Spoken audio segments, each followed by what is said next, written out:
Okay, thank you very much for coming, everybody. There's some seats at the front. Right, so a little bit of admin. If you want the Wi-Fi, you should be able to get on the Summit guest. There's then the usual sort of terms and conditions-y bit. So if you just do that. If at the end or now you text the word Summit plus your email to 82228, we will then send you a copy of the slides that we can send you, as well as the white papers and research that come out of this event. Okay? We've had to do that way because there's several different partners involved and not everybody's opted in to the right GDPR compliant mail list. So if you don't do that, you won't get it. Okay? And if there's a fire, and there isn't a plan to be a fire, there's an exit over there, and there's another exit round the corner. Okay? Please don't use the lifts. Okie doke. Right, so hopefully we're going to have a good afternoon of inspiration. We've got some really good speakers. So the plan is, I'm John Redman, Sales and Marketing Director of Summit. This is Tony Patterson, Head of Automotive, Director of Automotive. And I'll let Tony introduce himself in a second. We've then got Jim, who's going to give us an industry update and introduce the rest of the speakers. And then Nick from Autotrade is going to talk through what some of their data can tell us about what people are doing online. We then commissioned with Ground Truth and ExchangeWire some of our own research into 2,000 automotive consumers. So we're going to share what we found from that. We'll then have a quick break, comfort break, time to grab a beer, wine, Prosecco if you want. Come back for the panel. We're just trying to juice you up to get the questions flowing for the panel. So start thinking about your hard questions. And then we'll have all our speakers plus some of our experts. And then we've got a bonus session which wasn't advertised, which is Andy from PSA is going to talk through what he actually did and how he actually did it. At that point, we're going to switch off the live stream, and only the people in the room will get that insight. Okay? So, and feel free to ask Andy any particularly hard questions, and he will defer them to Thomas. I've been wisely informed. So that's it. At the end, there will be drinks and some canapes. The timings are sort of a rough guide. Hopefully, we're just going to canter through it and see where we get to. If you want to use the hashtag SummitAuto for everything up until the last bit, but I don't think within 120 characters you'll be able to give away that much of trade secrets. So why are Summit here? And why are we now in automotive? So our whole purpose is to make it more likely that people buy from our clients than anyone else. So we are an e-commerce specialist, and now we are change makers in automotive, and we're going to sort of explain how we ended up here. So we've been doing this now for 18 years. So for those smart people amongst you, that's pretty much since the internet started and e-commerce started. So we've been doing this a long time. Am I doing this bit? Are you doing it? You want to do this? Yeah, bit? I'll do it. Sorry. Thank you. Is this John, did you say? Yeah. So I'm Tony Patterson, Head Director, of Automotive. And not for the first time over the last kind of few months, I found myself in a room of people with 25 years of automotive experience. And we've been working with automotive clients for probably about 5 years now. But I always feel as if I need to justify about why I'm here and why you guys should be listening. And I think the justification is that we've been on a journey. So I've been working for Summit all of those 18 years. And we, through that time, we've been helping businesses basically sell online. And it started off really easy. So if you sold CDs or mobile phone, we worked with you in the early days. And then it got more complex, where if you had an offline business, a multi-channel business, we could help you work out online. And it's turned out all that is really just setting us up for the task in hand. And that task in hand really is about how we help automotive businesses to work out how they're going to deal with this new kind of digital revolution. So what I wanted to do is just share, before we get into the automotive, some key things that we've seen as success factors with the businesses that we worked for, and also things that we've had to embrace ourselves. And the first one is be quick. And Callum, we talked about being quick, and all I'd say is that be quick. If you want to be more successful, be quicker. And the other thing I'd say is add impatience into your core values. And I think that's a really good place to be. And you'll be up there with the people who are really making it a success. The second one is about embracing change. you may as well do it because it's happening anyway. You know, change is coming and it's going to come from the outside. So you may as well embrace the change and structure and organize your business to get there. Get the right team. Get the right team, but also thinking in the right way as well, so that when the change comes, you're going to be there not only to kind of deal with it, but actually see it as a good thing and drive really competitive advantage through that. Because online, it's really about moving quickly. Business, not tech. This is a really important one where we're in the business of building a business, not a website. And I think anybody who sees some of these big technology projects as big technology projects are already starting off on the wrong way. So I'd say build a business. Data is insight. This is probably the most important thing for us. It's not reporting. So just because you can run a report, no matter how big it is, that's not insight. Insight is actually taking that data, having people who are clever enough to work out the implications of that data, and actually having some actionable insights that come from it. Think like a retailer. What's been really interesting is that we've had a lot of meetings with automotive businesses, and mostly it's full of automotive people. I think I can only think of one example where we've had an office full of retailers. So thinking like a retailer is really important, but of course acting like a retailer is the most important. And last thing, this is the most important thing, the customer expectations are changing. And what's really interesting is that they're changing by not competitors, but people like Tesco and Amazon are changing your customer expectations. So, you know, you need to be ready to respond to that no matter what. And just to show that we don't just talk about it, over the last 18 years, we've transformed our business. We started off as an online marketing company. We opened a technology center in Prague. We've got 25 data scientists now working for Summit. So we've engineered our business to be able to provide you with your competitive advantage. And I suppose one of the best examples of that is Argos. So we started on a journey with Argos 12 years ago, and we've been working with them every single month since then. And we've taken them on this whole digital journey, and they're now the #1 high street retailer online. So, and we're very proud of that, and that's really what we built Summit off the back of. So, and the experience we learned in there has enabled us to get into automotive. So later, Andy's going to talk about PSA, so I'm not going to steal any of his thunder, but we're going to go through a whole sort of how that happened later on. Interesting enough, JLR chose to become a retailer first on their part of their digital journey. So they've started in a slightly different place, and we're now running these sites and working with JLR to understand how to become a retailer. So that's not a real car, that's just a model, so we probably all can afford that one.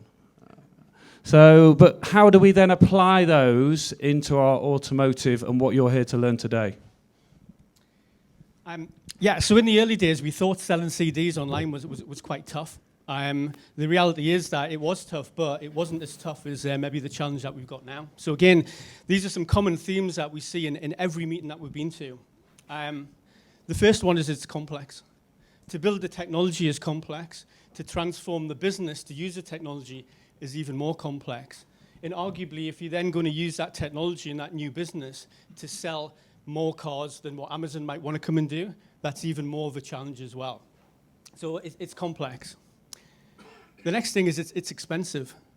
If anybody spent the weekend trying to work out how much and how much it will cost to run a platform that does maybe 22 markets for 5 brands across new, used, fleet, merchandise, it all tots up and it's expensive. But the main problem with that's fine, but nobody knows how many cars are actually going to be sold. In fact, one thing that we'd say is that it's probably less than what you think. So the number of cars that you're going to sell online are less than what you think, but actually the halo effect and the number of cars that will be sold in the dealerships will be multiples probably of what you expect, which of course is a challenge because you then need to know about attribution modeling. And again, it goes back to be more complex. This is probably something that will affect some people in the room. This thing is pretty career defining as well. If you manage to do the business case for the multi-million pounds that you need and get through all the complexity, if all that goes perfectly well, then you got an amazing career step. Of course, if it doesn't, the implications are pretty much the opposite as well. which again would be easy, but you've got lots of stakeholders who all want their say. 30 people in a room with 100 reasons why not to do what you want to do. And the 4 people who actually could come up with the answers are either drowned out at the back or not deemed important enough to have a voice. It's important about don't reinvent the wheel. You don't need a meeting with 30 people in the room to know that part X needs to be part of a platform if you want to sell online. But at the same time, if you need to reinvent the wheel, then you should do. And anybody who has a configurator where it cannot tell you stock or the amount of the effect on price if you had a sunroof, then that's not fit for purpose either. This idea of the online sales, it's about a multi-channel sales mix. And I think this is probably the difficult challenges where you've got to re-engineer a business from a P&L point of view. And all the kind of competing structures and politics and everything that goes with it, that needs to go along. So it's not tech, it's not transformation, it's a full business transformation that we having to do. And it's definitely all about the dealer. People aren't just going to buy online and the dealers will fall away. But again, it also comes back to customer expectation. The fact that customers expect more, it actually doesn't matter whether it's too complex to do or you cannot work the business case out or you cannot sort the politics out, because the customers expect to behave in a different way and they expect you to service them in a different way. And if you don't do it, then somebody else will, and they'll do it quicker than you. From our point of view, we try to kind of simplify everything and bring it all together into one diagram. And it's about transformation, it's about trading, and it's about starting with technology. But it's not a website. A lot of people come to us and say, can you build us a website? And we say, well, do you know what? It's actually much more of an ecosystem that you need. You need an e-commerce website, but you need to do part X, and you need to do some finance calculators, and you need this configurator thing that is probably different to what you've already got.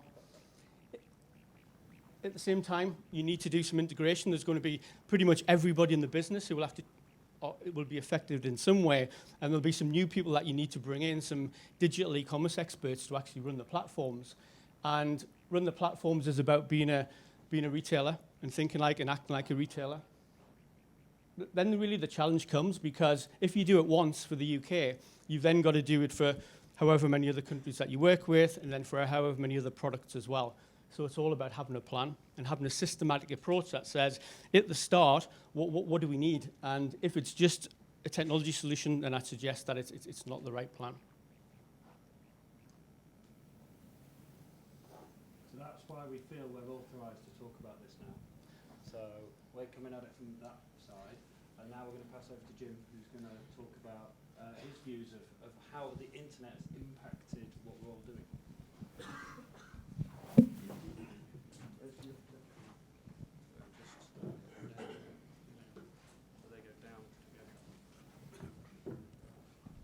I haven't got enough hands. I'll do my best. My name is Jim Holder. I am the editorial director of Haymarket. Haymarket publishes What Car, Autocar and Piston Heads, and perhaps as a slight off-the-script moment, that the relevance of our brands really comes through when you look at this subject. Autocar, founded in 1895. It is the world's oldest surviving motoring publication, almost as old as the car itself. The publisher of Autocar, Henry Sturmey, was actually publishing a magazine about bicycles, and he noticed there were cars coming onto the UK's roads. In fact, there were between 10 and 20 on the UK's roads, and he pivoted his business at that point. He saw that it was going to be the future, and he transformed what he was doing, and here we are today, still trying to follow that example. What Car? What Car was founded at the height of the oil crisis. Not a great time to start a car magazine, you might argue, but now, here we are, we hope, the most influential consumer brand, and believe the most influential consumer brand. What Car, of course, was a print title. What it did, around 15 years ago, it bought into a business that was displaying digital terminals in car dealerships. And what it learned from that was that there was something called the internet coming up. What Car has been more profitable on the internet for around 10, 12 years now. It transformed our business, again, taking advantage of the opportunity. Piston Heads. I don't know if you've heard of it. Justine Roberts, when she was asked why she hadn't founded Mumsnet, she said it already exists and it's called Pistonheads. It's a forum. It's an automotive forum at its core, but actually if you get in there, you'll soon find yourself reading about the best watches, the best lawnmowers, anything men, dads might talk about. And again, that is a bedroom business founded at the start of the internet age, and it's grown into a multi-million-pound business. So here are some examples of transformation. Now, as editorial director, my focus, and really my sole focus, is around editorial subjects, and it can take me across the full spectrum of the industry. One day it might be the CEO of a global OEM, the next a UK MD or the boss of a dealer group. And then it could be the transport minister or another legislator. It doesn't really matter. The thing that is certain is that I am corresponding with, talking to, meeting and listening to our end users, from petrol heads to in-market consumers, all looking for advice and opinion on a hourly, not even daily anymore, hourly, even by the minute basis. Now, as many of you will know, I've gone the wrong way, there we are. Haymarket Automotive has transitioned over the last 12 months from not just being part of the research phase in the customer journey, where 2 million monthly online users consume around 12 million pages of new and used car reviews and watch around 2 million videos, to the actual purchase phase with our new car buying marketplace. That journey has brought us even closer to understanding the digital behaviors of the car buyer than ever before, and the challenges the retailer now faces in order to respond appropriately and, above all, in a timely fashion. These challenges and more are going to be raised, discussed, and shared as we travel through this afternoon's event. But before we do that, let me share with you a few startling statistics from the wider world around you. Did you know that all the data collected as a human race up until 2003 is created on a daily basis today?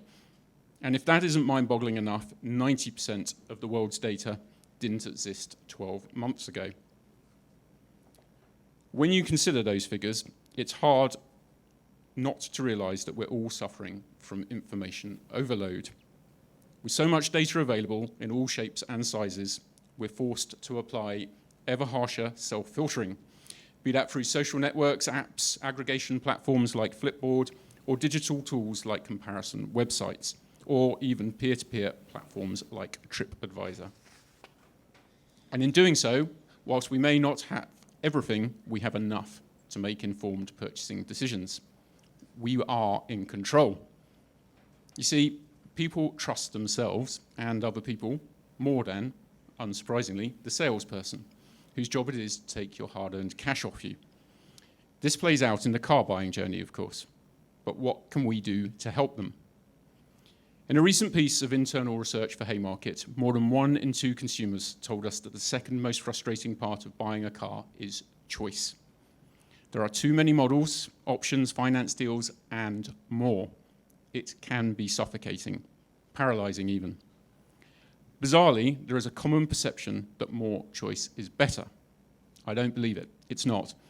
A famous piece of research by Stanford University proved that people are unsurprisingly not rational. Although people seem intrigued and excited at first when faced with a vast choice, the fact is those emotions quickly fade. The study found that alignable products, those that only differ in specific features, like for example a 1 litre or 1.2 litre engine, are seen as a trade-off, with differences not significant enough for the layman to really differentiate. Maybe the answer to this quagmire of over-information is simplicity, both in terms of choice and how you help consumers choose. And whilst everyone here today is an advocate of big data, insights, and the use of that intelligence to shape our offerings, we simply can't measure everything.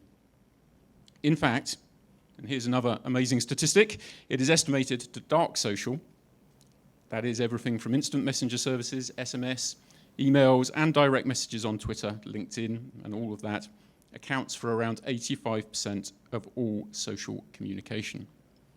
85%. That is a lot of talking and opinion shaping. But by the end of it, they may have all those all-important final nuggets of information to help them not only make the right decision, but give them the level of knowledge that breeds confidence in their decision. I heard an anecdote recently of a dealer who saw buyers that walked onto his forecourt pointing at a particular car, saying they want it and not bothering to negotiate. They were called uneducated, easy fodder to take advantage of. And that dealer could not be further from the truth. The fact is, consumers won't negotiate if they feel they're getting the right deal based on the research they've already done before even stepping onto that forecourt. Against those trends, directing and dictating consumer behaviour, we have the reality of the car industry today and the traditional car buying journey. I'll be used to it by the end. The fact is, 62% of in-market car buyers tell us that the interaction with dealers and salesmen is a pain. We get hundreds of messages every week from people complaining, why do dealers make it so difficult for me to actually buy a car? Added to that, which again fits snugly into today's workshop, is, and I'm going to quote from a real buyer, dealers who won't communicate via digital methods shouldn't be in business. All points I'm sure we will explore further this afternoon in more detail.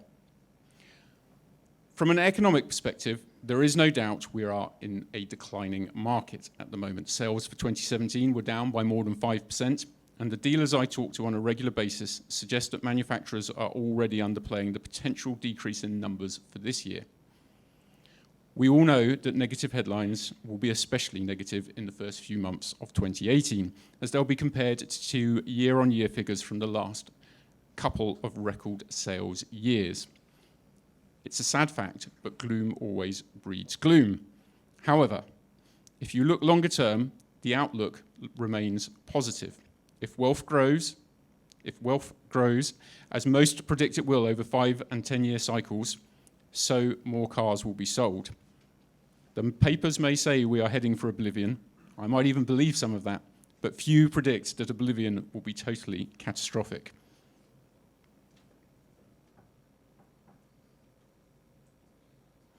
What car in 2018 is recording its best ever traffic online, up 20% year on year, and we had a really good year last year. And our last two magazines, previewing the best new cars of 2018 and the best cars on sale today, have flown off the shelves. They are up year on year, and very few magazine publishers could claim that.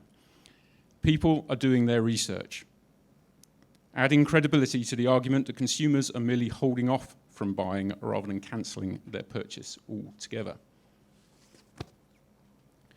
That rings true at the enthusiast end of the market too. Autocar is seeing bigger traffic than ever across the board, but especially for new car launches.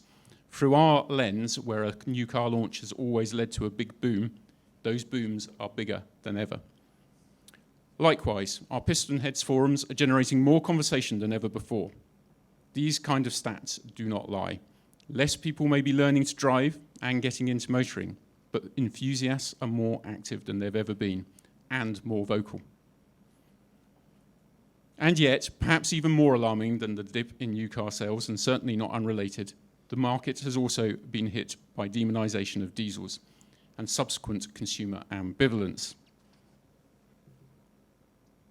In November, when the Chancellor left the industry furious, the media perplexed and the consumer simply even more confused than ever before over his plans to tax diesels, the market dropped by 31%. There's little question that over the long term, diesel is on a downward curve, but the acceleration of that curve is both avoidable and misguided. If it's not curbed, it is also potentially harmful to the CO2 agenda that diesel was meant to support in the first place. The issue is further complicated by the loss of trust in the car industry after the VW Dieselgate scandal that broke in 2016. And it's complicated further still because the new WLTP and RDE regulations, which will dictate our fuel economy and emissions figures from September of this year, they will suggest that the cars of today are 20% less efficient than they were yesterday. There are more shocks in the pipeline, and it's nigh on impossible for the industry to defend itself in an understandable and easy to consume fashion. However, there is some common sense coming through. The Society of Motor Manufacturers and Traders did well at the start of the year when it announced the 2017 sales figures. The winner of this year's What Car Awards was a diesel, which will have been a surprise to some of those less well educated in the ups and downs of the industry. And the media has a part to play, always. Last week there was a column in The Sun by Rob Gill. It was a rare and sensible summation of the diesel situation. But it's a roller coaster, and unfortunately, one that has more free fall plunges than it does climbs.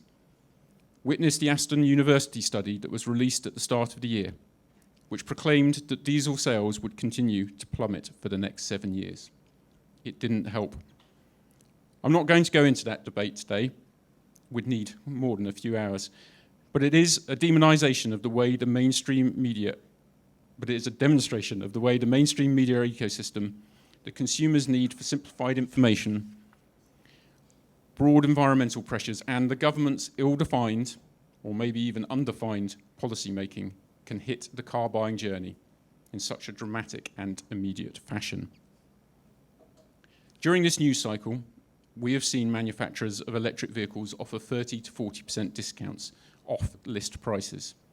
And whilst we at What Car have noted a quadrupling of interest from in-market readers for EVs from the start of the year, that has not translated yet into an uplift in sales. But that doesn't mean it won't. And that is the most important point. Advertising drives peaks and troughs of interest of one model or another, but it is analysis of general consumer traffic that can demonstrate where the real medium to long-term trends are. As I've already said, the majority of consumers arrive at the point of purchase as informed purchasers. Nowadays, they need customer service agents, not salespeople. What I believe we need to do is make their journey as simple, intuitive, and as helpful as possible. But, of course, this afternoon is about exploring the many challenges involved in the automotive customer journey. Over the next few hours, we'll cover everything from the research phase to final purchase, including the online, offline, omni-channel debate, and what will make an impact on your profitability. You'll discover how to transform your business in the digital and real world and join the leaders who are revolutionizing the car buying process. So, a quick run through of what's going to happen. First, we'll be joined by Nick King, Market Research and Insight Director at Autotrader. Nick is responsible for being the voice of the customer and putting the customer at the heart of Autotrader, in addition to being a keynote speaker at automotive and media industry events throughout the UK. He will be talking about how to thrive in a competitive marketplace in the automotive industry. Then we'll be joined by Hugh Williams, who is Senior Data Analyst at ExchangeWire. ExchangeWire provides global data and insight on marketing technology, advertising technology, and programmatic advertising. He'll be delving deep into the automotive consumer research commissioned by Ground Truth and Summit and drawing out the actionable market intelligence which will help to answer the questions around the automotive path to purchase and the omnichannel non-linear customer journey. This will be followed by a Q&A panel where we will validate the research and highlight the challenges and opportunities in the industry. Andy Baird from PSA, Nick King from Autotrader, Hugh from ExchangeWire, James Davies, the Head of Sales and Trading from Ground Truth, Thomas Hons, Director of Automotive Technology from Summit, and myself. Next, we'll have a bonus session from Andy Baird from PSA, who will be talking about how selling cars online works in practice and his insights into digital transformation, followed by a Q&A. The event will finish roughly around 6:30 p.m. after networking, drinks, and canapes. I hope you enjoy it. Thank you very much.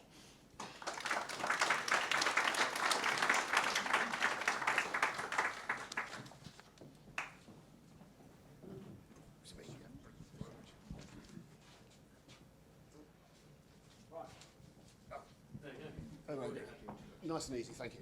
Down. Down. Lovely, thank you. Thanks, John. Thanks, Jim. Lovely to be here. Thanks for having me. My name's Nick King, Insight Director at Autotrader.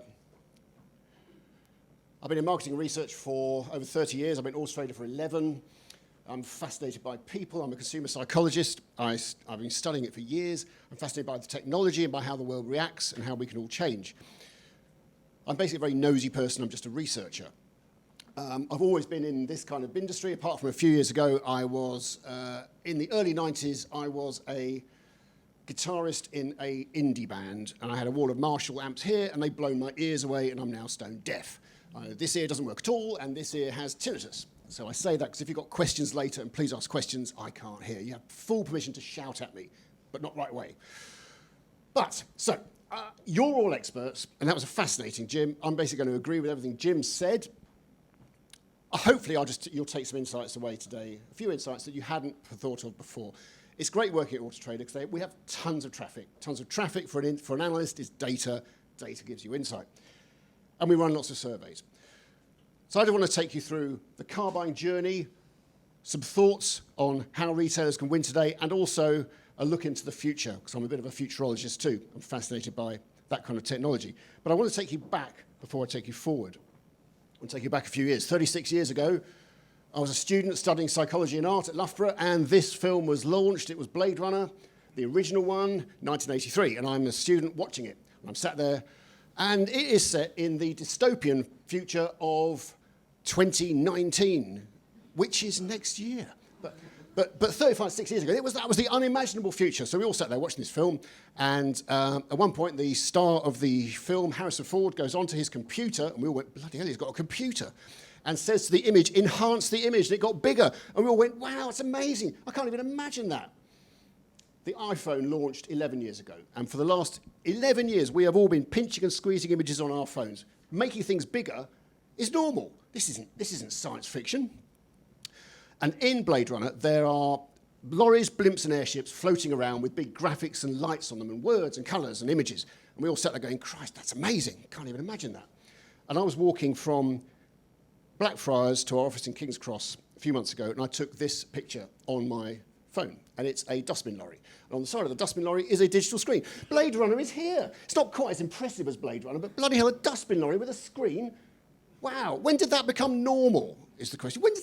This is science fiction. When's this? Actually, no, this is normal now. So all I'm hinting at is the future appears. We don't even see it coming. And suddenly, oh, everyone's doing it.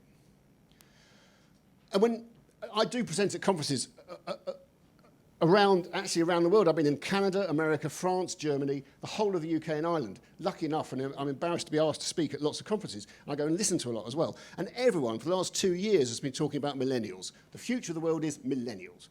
Yes, of course it is. They are our younger audience. They are important. But they're not the only people online. In fact, the biggest demographic group that are growing online at the moment are baby boomers. Baby boomers were people who were born just after the end of World War II. And tragically, I found out recently that I'm a baby boomer. Now, I know I'm old. I didn't think I was that old, blimey. I know I'm probably the oldest one in the room. But I'm not dead yet, touch wood, and neither are my friends. And I'm online. And my dad and mum in their 80s are online. They do everything online. They go banking, they do their shopping, they look for holidays, they look for cars. So when you think about your marketing, you're not just thinking about the millennials, you're thinking about everybody. And the trouble with the internet, as Jim's already alluded to, is it's too bloody big. It's an infinite space. It's not a shop window with doors and walls. It goes on forever. Whatever you're looking for, boats, guitars, watches, cars, houses, holidays, fridges, tellies, there's too much. I don't know. And the trouble with humans is when there's too much choice, we get into choice paralysis. I don't know where to stop. It freaks me out. We dither. At lunchtimes, when I go down to Marks and Spencer's in King's Cross, I stand in front of the sandwich counter and go, I can't decide what to buy. There's too much bloody choice. I can't decide what book to read, what TV programme to watch, where to go on holiday. Do I spend my money? Do I save my money? I don't know. I dither. And actually, I saw this in the metro. We do. We're a nation of ditherers. I can't decide what car to buy. So, here's the challenge. In a world where there's so much choice, how do you get me to stop? As Archimedes allegedly said thousands of years ago, eureka, I have found it. That's what you want me to do. In retail today, whatever you're doing, stop looking, this is it. You have seen everything you need to see here. That's the challenge in retail today, in marketing today. So we do a lot of research, and it's fun. And we've taken out a new piece of research into the car buyer. For the first time, we managed to actually talk to car buyers before they bought a vehicle. Normally, with all research, it happens post the event. It's very hard to get people to talk to you before they bought one, but we managed to. We got 40 people to talk about what's it like buying a car. And they recorded it on their phones, and we've got video and audio and notes and loads of qualitative data. Then we took those 40, gave those insights to a sample of 2,000 car buyers, so we've got a nice quantitative study, it's a nice statistically significant sample, and got some real insights. And I'm going to give you some of those insights now. And none of it's rocket science, but it's all a bit of a like, oh, blimey, didn't think of it. So we always thought buying a car was quite a nice, simple, linear journey. It's almost a straight line. You start off, you're triggered to enter the market. It's an emotional response or rational. Emotional, I'm bored of the car. It's rational. Actually, I need to change the car because I've got new children or a new job or a new hobby. You review your needs. You evaluate the cars against the needs, and then you buy one. Nice and simple, dead straight line. Actually, turns out that's not what it's like. More like this. It's a bit complicated. It's actually a bit like a game of snakes and ladders. You are out of the market, so when you own a car, or you're not even thinking about buying a car, you're being influenced, because that's what branding does, and that's why advertising agencies exist. So you're being influenced. And then when you're in market, from your consideration to preferences to making a decision, you can be thrown back at any stage, at any point, all the way through. It's not a nice straight line, it throws us back. And the trouble with buying cars is, I mean, I'm a petrol head, and many of you in the room probably are too. So I've got the best job in the world. I can talk about cars. Like, Jim, you must be a petrol head. It's fun. Oh, you're not? No. Yeah, of course he is, yeah. So that would be weird, wouldn't it? No. Actually, no, I hate cars, says Jim. No. But I love buying cars. I love the whole process. It's fantastic. But we're in the minority. Most people lack confidence buying a car. Some people don't even just lack confidence. They actually dread the experience. Dread. You dread going to the dentist. You shouldn't dread buying a car. But they do. So if they dread it, this is a real opportunity. Because if something is that bad, the only possible way up is up. It's an opportunity for us as an industry to make it better, make it easier, make it nicer. Let's just hear. When I think about buying it, I think hassle, if I'm being honest. I'd much rather have like a very limited choice. I can't make my mind up. I think there were some days where I'd have like 2 missed calls a day from the Citroen garage. I think I also had calls from like the regional office asking how my test drive had gone and how my experience had gone and it just felt a bit naggy and did actually put me off buying from that dealership in the end. It was just a bit much. So not lovely to see. 39% of women over the age of 45 apparently dread buying a used car. Blimey, what an opportunity. Half the population are women. Arguably a far greater percentage have an influence in car buying. Certainly with my family. I mean, I'm the petrol head. I can't buy a car without my wife say so. She doesn't like the colour. We're not bloody buying it. I'm not being facetious, but it's like, well, I am being facetious, but I don't mean to be. It's really important. This is a real opportunity, and it's perpetuated potentially by the media. When you're watching, I hate it when I'm watching Watchdog on telly. And it's like, right, today on Watchdog, we've got Mrs. Jones, who's been missold a PPI insurance, and Mr. Brown, who's had a really bad experience buying a car. It's like, oh, great. Another bad apple that's going to spoil it for all of us. Perpetuating the myth that car dealers are dodgy. They aren't dodgy. Some are. There's some bad apples in any industry, but the majority aren't. So that myth is sort of perpetuated for the older audience, but the younger audience doesn't have that.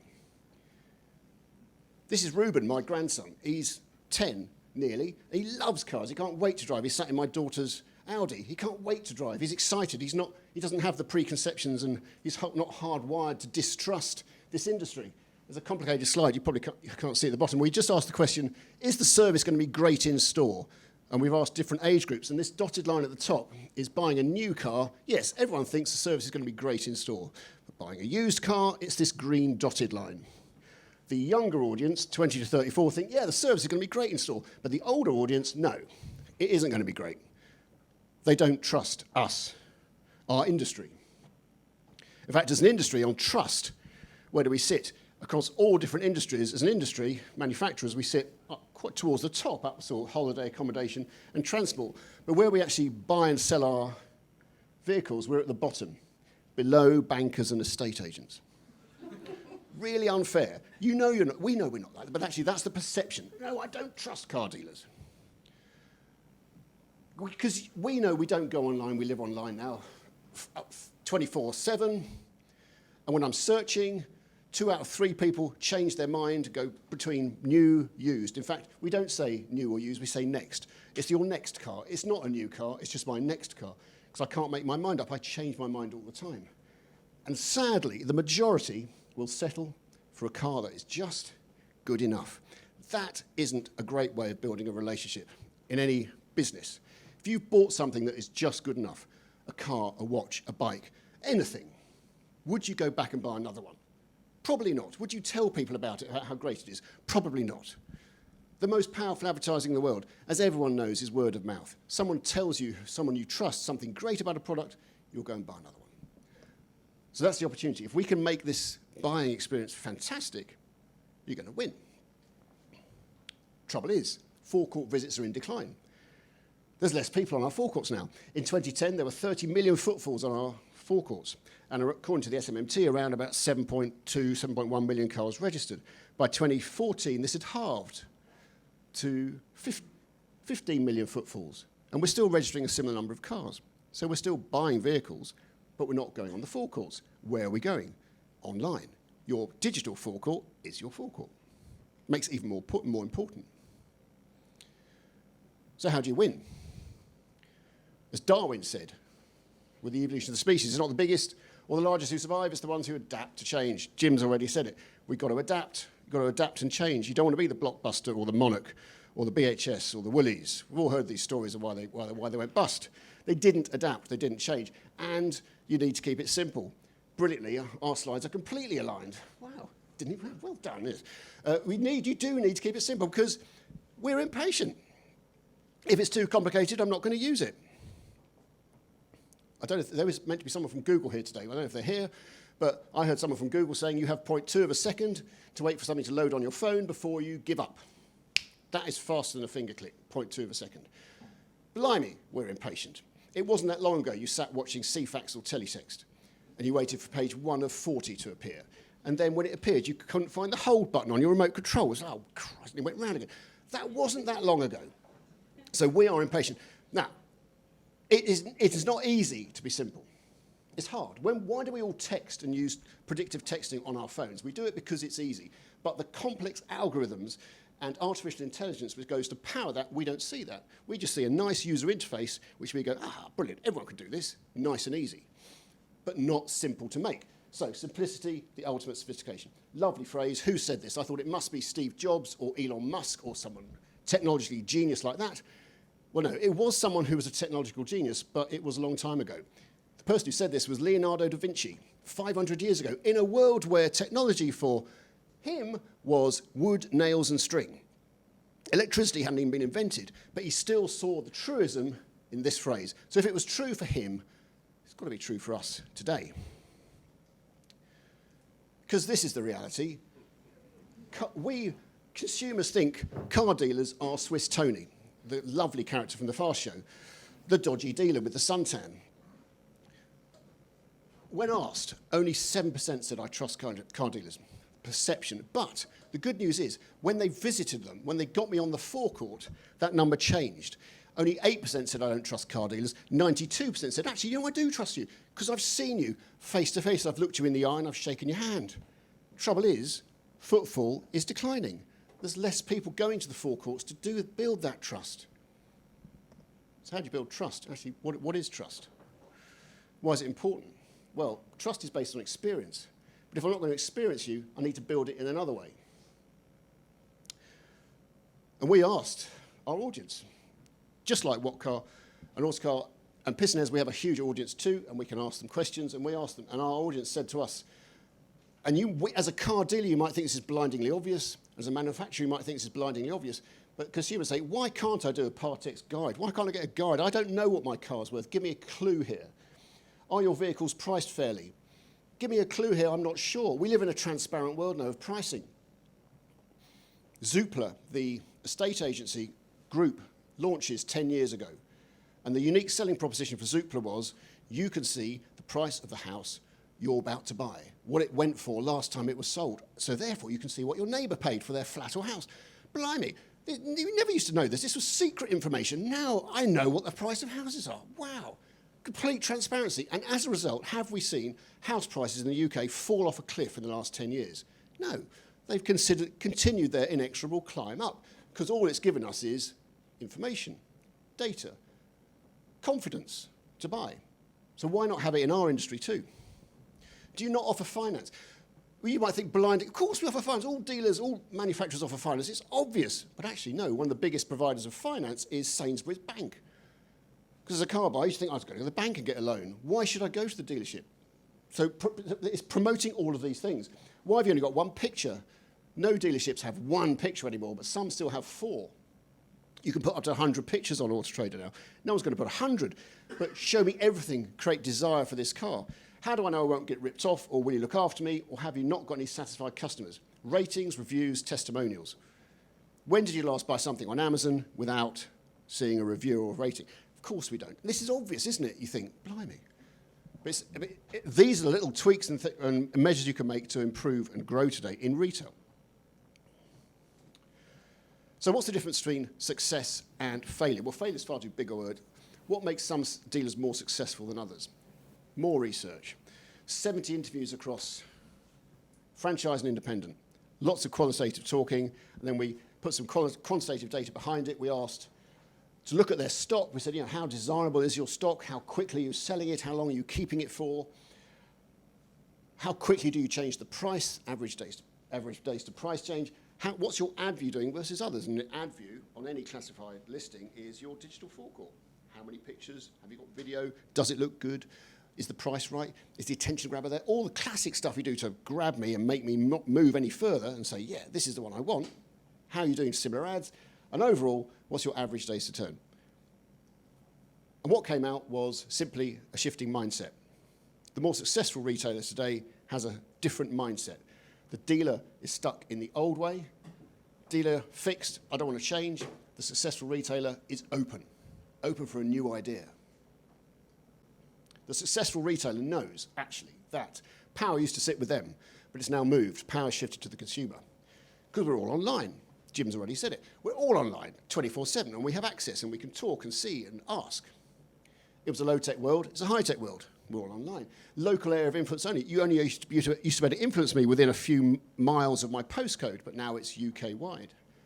I was in Scotland in December with a large group. I won't tell you who they are, but it's a bloke's name in yellow, and a very large group, and I was working with them in Inverness. And one of the dealer groups from Aberdeen was there too. I got to this bit and he said, oh, yeah, I just sold an Alfa Mito to a customer in London. In Aberdeen? Surely there's an Alfa dealer in London. And he said, oh, yeah, well, we're priced well, we have a great descriptions, the ad view looks good, and also we do a bespoke video. What? Well, if he phoned up and said, I want to know about the diamond cut alloys and the DAB radio. So one of our product geniuses, we don't have salespeople, we do, but we also have product geniuses who just go out and just are very enthusiastic, got an iPhone and an iPad and said, let me show you this car. So they actually did a bespoke video, said, here are, and they walked around the car and said, here's each diamond cut alloy, here we are, Mr. Smith, let me show you these, walked around the car, then got in the car, turned it on, so they could hear the DAB radio and see it. So he had a virtual tour of the car from London in Aberdeen, and surprise, surprise, he bought it.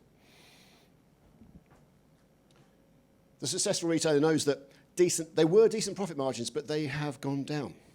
They accept it, but there's still other ways to make my money. Finance was not the key to success, but actually it's grown a lot better, a lot bigger with PCP and PCH. And car sales as a career, well, Jim's already said it too. My God, we should do these together. But it's not just, it's about empathy. When was the last time someone walked into your showroom and said, hello, I've got no idea what to buy, and can you help me, please? That doesn't happen. They've spent 14 hours doing their research online, checking everything, and they turn up. And actually what we're going to see from this research is they turn up shattered as well. So how do we treat them when we get them on the forecourt? So car knowledge is less necessary. Empathy is what is needed. How do you empathise with me as a customer? So what this breeds is a virtuous circle. The successful retailer is more open-minded. They borrow ideas from other sectors. They see data as an opportunity. In fact, everything, their glass is half empty. Everything is an opportunity for them. The customers are more empowered. That's a good thing. Because if they're more empowered, there's less time haggling. So the whole process is less antagonistic, less adversarial, less confrontational. No one likes confrontation. And customers don't like haggling because they don't do it very often. So it's less confrontational. The dealer knows the margin is being eroded, but they're going to sell more vehicles because they're taking more time, because it doesn't take as long to sell. So they're adapting their retail model. This is a new basis for a relationship, not just a transaction. A transaction is buy and sell, but a relationship goes on. What do we want in a business? It's to build a relationship with the customer so they come back and buy more vehicles and tell their friends, colleagues, and family. So that's a nice virtuous circle. Whereas the dealer is stuck in a vicious circle. Because I was good when I started. Oh, I don't want to change. It's not fair. I don't adapt. I just see everything as a threat. It's not fair. My margin's being eroded. I've got less retail space now. It's not fair. I'm less able to drive traffic because there's less people on our forecourts now. I'm not really nailing marketing. I'm just waiting for people to turn up and there's less of them. I resent the customer being empowered. In the old days, it was fun when they'd come in and say, what are you going to give me for my car? And I'd get my glasses or cat book out and hide under the table and go, here we are. Right, I'm not going to show you, but I'm going to give you this. And that's what it used to be like. It was scary buying a car. It was a non-transparent world. It's changed now. So it's a reliance on an old model, which breeds a vicious circle. You can win today by doing marginal gains. In any business, it's lots of small things, make a tweak, make an inference, and when you add all these small changes together, you get a nice big result at the end. And that's absolutely true. And that's exactly what everyone should be doing. But what some of the retailers do is they make big changes. And they know that when they make the big changes, it's going to be a slower return on investment. It'll take longer to pay back. Because when a business is born, it's perfectly adapted for your times. But it takes bravery to change. If we launched this new widget tomorrow, if you built this widget, what you would have done, because we're all business people, is we would have researched the market, we'd have looked at our competitors, we've got our distribution ready, we've got our sales tools ready, our marketing collateral, our pricing, our advertising, we have a PR campaign and we'd launch it and it would be a success. But what happens 9, 12 months on when the world has changed a bit? Do you want to change with me? It's hard to change. We don't like change. 67% of the successful dealers have been in business for less than 5 years compared to just 27% of the less successful ones. And when we ask, what do you do? What do you major? What are you good at? What are your strengths? These are the successful ones, and these grey colour are the less successful ones. You can see straight away the less successful ones are majoring on the traditional skills of the car dealer. It's customer service and the sales team. They're still just nailing being great at sales, but they're not pushing marketing, stock management, financing services, forecourt strategy. It's a bit like the story of the boiling frog. Throw a frog into a pan of boiling water and it will jump straight out. Put a frog into a pan of cool water, sit there quite happily until you turn the heat up. It won't realise till it's too late. Horrible story. But that's how change happens. When did that bloody happen? You don't see it coming. Hands up who still uses a thermal paper fax machine. We don't use these because they were horrible, because the paper would dissolve and it was a roll and it didn't really work. Hands up who's got anyone got a VHS recorder still? Don't be embarrassed.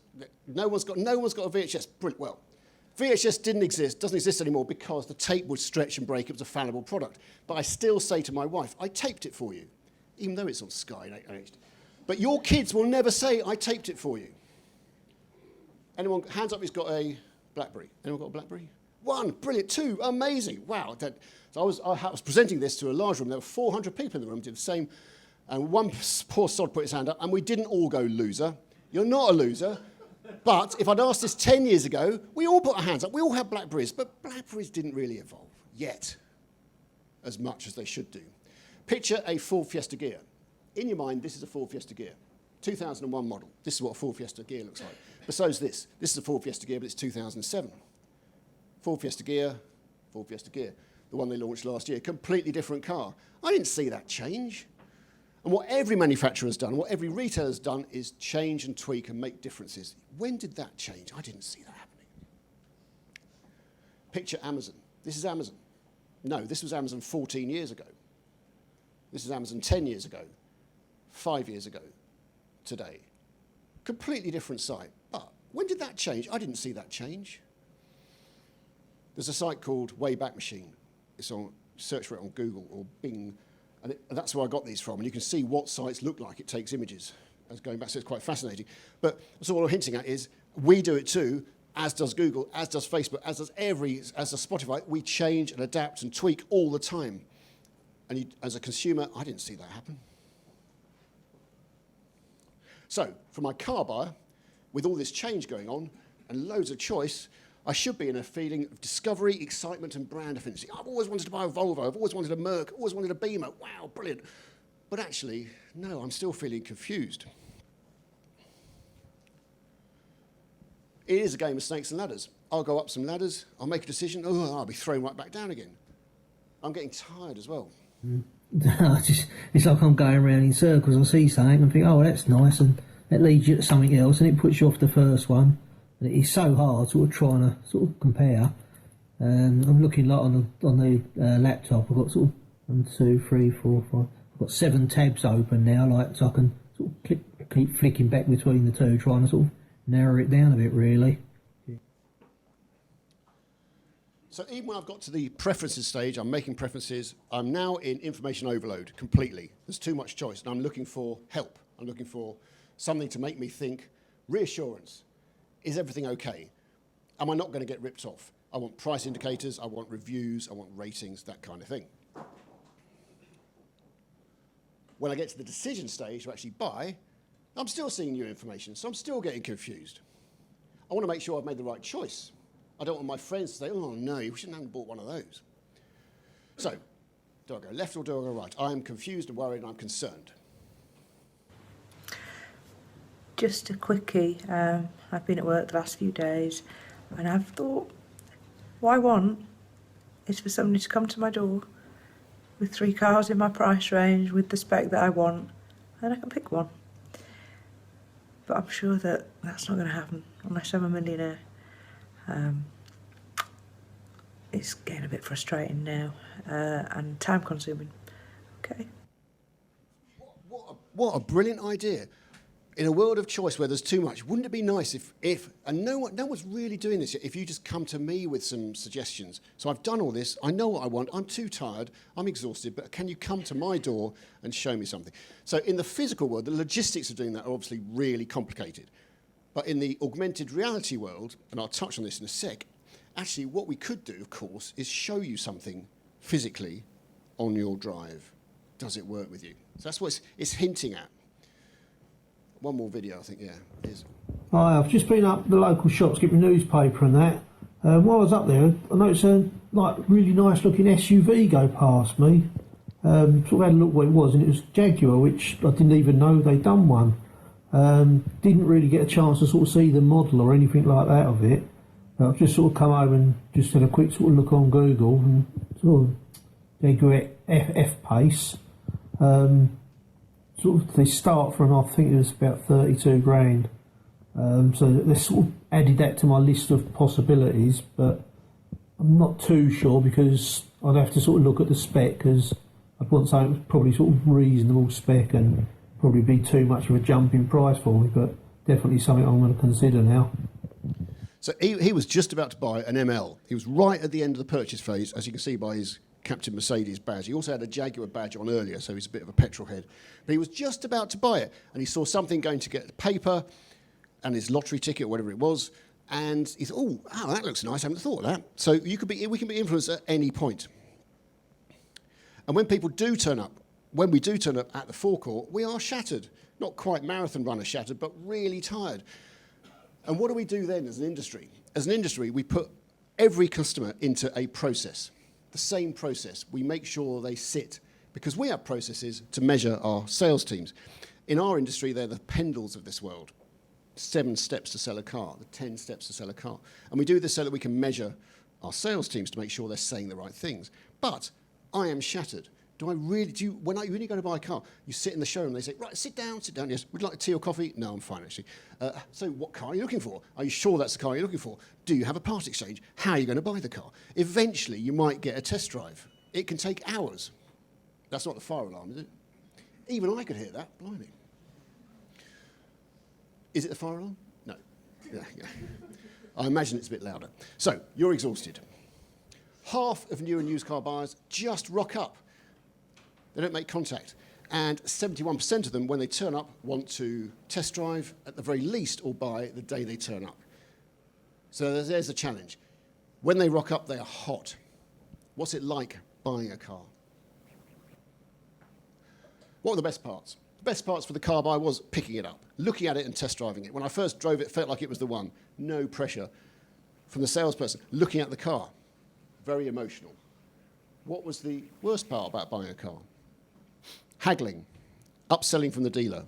I don't like negotiating. Pushy salesman, negotiating with the dealer. Salesman trying to conclude the deal quickly. So two very emotional things going on. So the customer is in a dichotomy. There's two things going on in his mind. He's excited to buy a car, actually looking forward to it, but dreading it. That dread word, oh, blimey, it's going to be hard work. So we need to try and bring back that joy. Because 27% of car buyers said they would buy cars more often if the process was easier. Blimey, over a quarter said they'd buy cars more often if so we've got to make the process easier. In fact, 57% said more likely to buy from the same retailer if the process was easier. 49% said more likely to buy the same brand if the process was easier. We've got to make this process easier. Because what we do as an industry is we qualify all the time.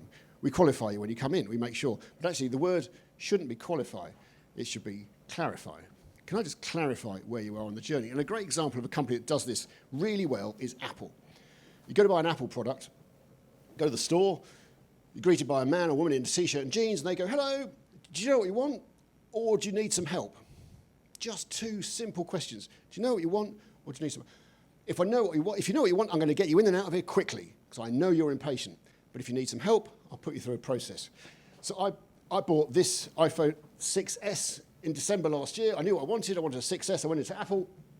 I said, hello, do you know what you want? Yeah, I want an Apple 6S. Great. What colour do you want? Oh, black. And what size memory? 32. Okay.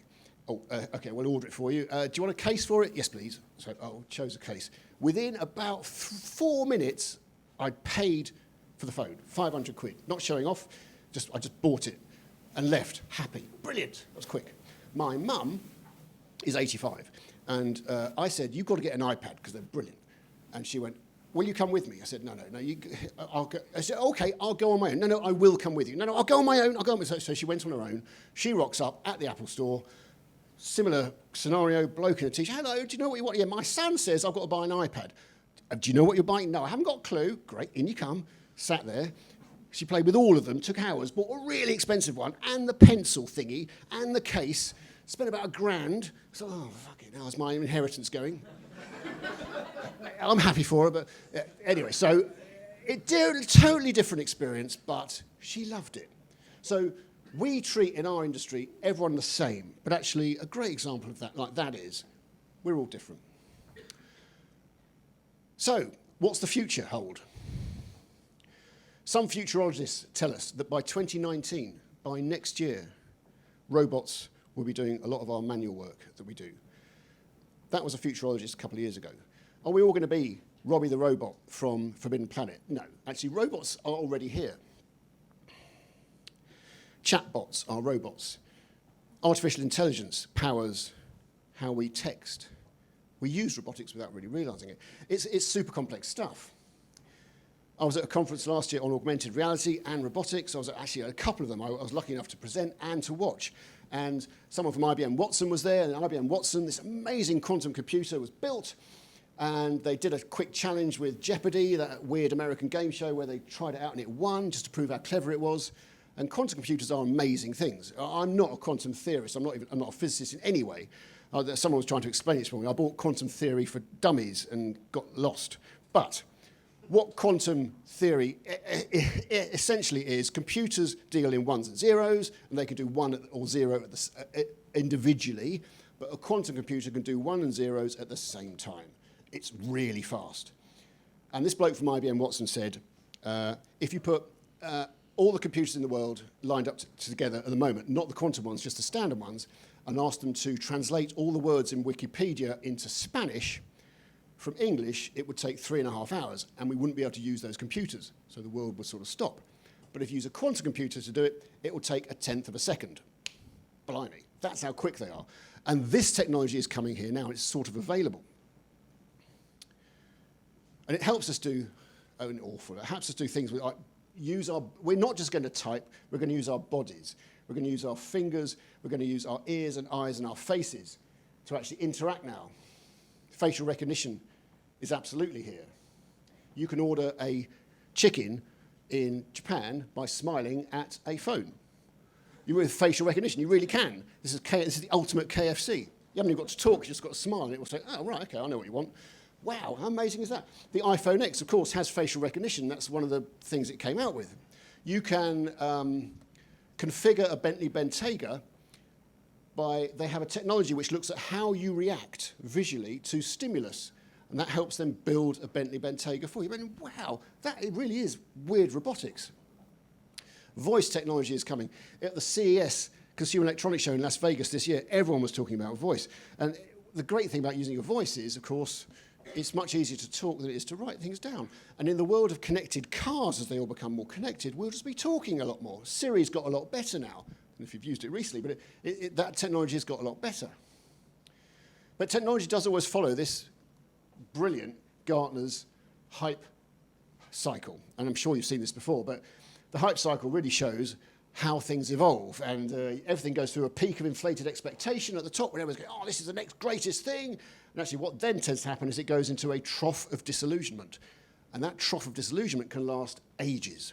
A lot, 2 years, 5 years, 10 years. So as an example, what's in the peak of expectation at the moment is autonomous cars. We are thinking about and thinking, oh yeah, these are going to be great. But actually the realization of actually putting this into practice is quite a lot harder. What's in the trough of disillusionment at the moment is augmented reality. It's right, it hasn't really taken off. And virtual reality, having to wear a headset, actually, I don't really want to wear a headset. It freaks me out a bit. The trouble, I think, with augmented reality and virtual reality is when you're trying to persuade someone to use it, they go, well, yeah, but compared to what? I don't really get it. I don't see what the difference is. And actually, that's a question we can ask ourselves, compared to what? As an example, in the 1960s, an ad man called Rosser Reeves, who was one of the first ad men on Madison Avenue, a real creative genius. They probably made that program about him and his office. It was spring, it was in Central Park, beautiful day, 1960s, and he's there with a friend, and he sees a bloke sitting on a bench, and he's got a tin next to him, and a little sign on the tin that says, I am blind. And he's obviously blind, he's got a tin, and there's hardly any money in his tin. And Rosser goes up to him and says, look, excuse me, I don't mean to interrupt, but I can help you get some more money if I can simply add 4 words to your note. And the bloke goes, oh, yeah, sure, thank you, okay. So Rosser writes the words, it is spring and I am blind. Suddenly, everyone who saw that note goes, oh, blimey, look what he's missing out on. He's filled up with money. Because it was compared to reality, you can see the difference. And maybe that's it. Maybe one of the reasons virtual reality hasn't taken off is because compared to, I don't really get it. I don't want to wear that. It's just so bloody, who's going to walk around this? I mean, okay, at home, maybe, on a plane, maybe, but you're trapped. There were 2 million VR headsets sold, apparently, globally last year, because it hasn't really taken off.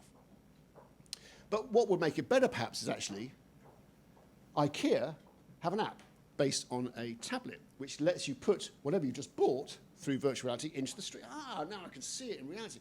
I know BMW have a similar product for the iCars. Actually, I found this in South Korea.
So wouldn't that help that poor woman who wants you to turn up with 3 cars on her driveway and show me what to buy, if you could do that? Absolutely, that could be a way forward. And that could link into online selling, never having to visit a dealership. This is not a death of the dealership. The dealership may just become a test drive centre and a place where we do, obviously, our servicing and stuff.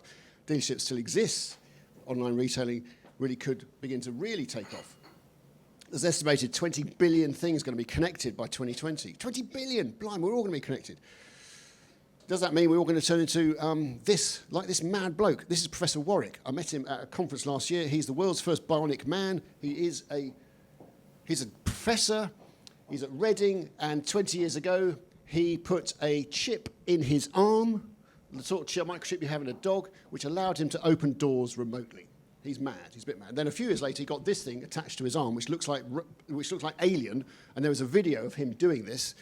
With operation, he connected his central nervous system to the internet. Really dangerous. It's a horrible video. I wasn't going to show you. Well, I'm not going to show you because it's on YouTube. But he could have lost the use of his arm. He could have died. He's one of these mad professors who pushes it to the edge. And he was remotely moving robotic arms across the Atlantic by thinking about it. A cyborg, effectively. These mad professors exist. So that's not the future, actually, but probably the future. This is the sort of thing which will happen. Sony last year launched this. They put a patent for it. It is a head-up display that runs out of a, what do you call those things you put on your eyes? Contact lens. Contact lens that gives you a head-up display. Blimey. So you will live in a world of advertising, world of display as you walk around. That's probably more likely around the corner. Well, it is around the corner. It already exists. So, in summary, the internet's an infinite space. Agree completely with Jim. It's too big. It's too much choice. So you've got to stand out. You've got to keep it simple. And keep aware of your entire audience, because it's not just about the millennials. We are all, obviously, online now. The most successful retailers have a fundamental shift in mindset. They're willing to adapt, evolve, and roll out. And they adapt and evolve and change and move with the times. If there's less of us on our forecourts, we need to now embrace trust and transparency even more, because that's how I'm going to believe in you and come and see you. Create a seamless experience. Sounds obvious. Everyone talks about this all the time, but it's even more important now. Make it nice, make it easy. Think about clarify, don't qualify. And use data to augment your existence, because it can only really help. So today we see the power of the internet to influence and have an impact on us. In the last elections, Brexit, Trump, UK elections a couple of years ago, we saw the power of the internet. I was online, like we all were, watching what was going on. And on social media, I was quite alarmed to see all this ideas, content, propaganda, call it what you will. If something is powerful and interesting and created well enough, it goes in, it sinks in. We're all susceptible to suggestion. It makes a part. There are lots of young people taking part. There are 2 billion people on the planet on Facebook. And a lot of young people took part in the elections. Guess where they got their ideas from? So no matter what your politics, it's extremely risky to go live now online if you have anything to hide, any skeletons in the closet. So maybe we don't live in the dystopian future as predicted by Philip K. Dick when he wrote in 1966 To Android's Dream of Electric Sheep, the science fiction novel which became Blade Runner.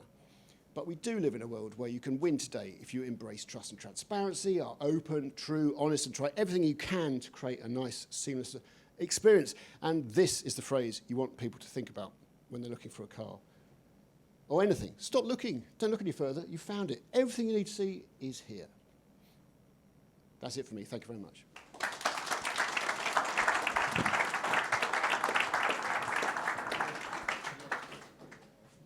Thank you, Nick.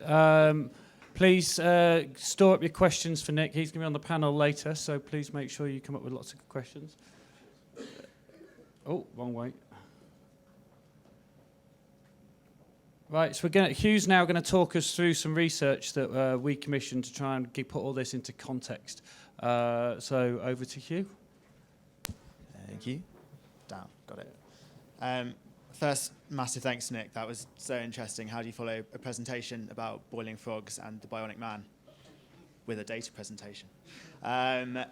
Just a brief outline of who I am and what ExchangeWire do.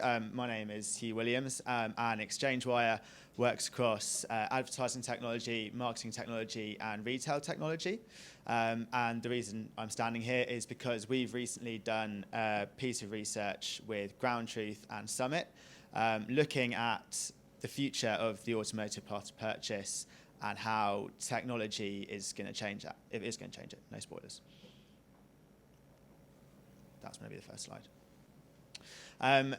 Just to give you a brief outline of the remit of the survey. So this is a UK-based study, and we asked only people who have purchased a new car in the last 5 years and who are aged between 18 and 65.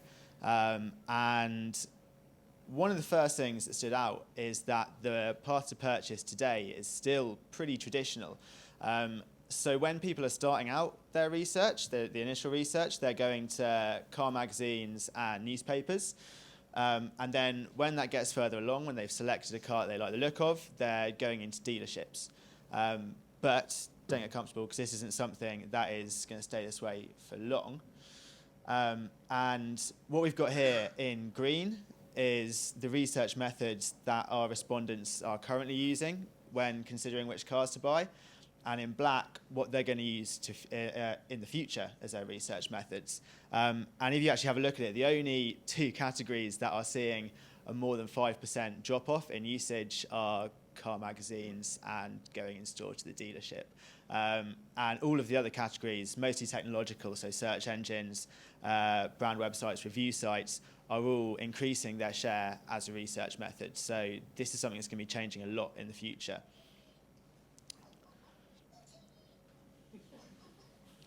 That's such a great ringtone.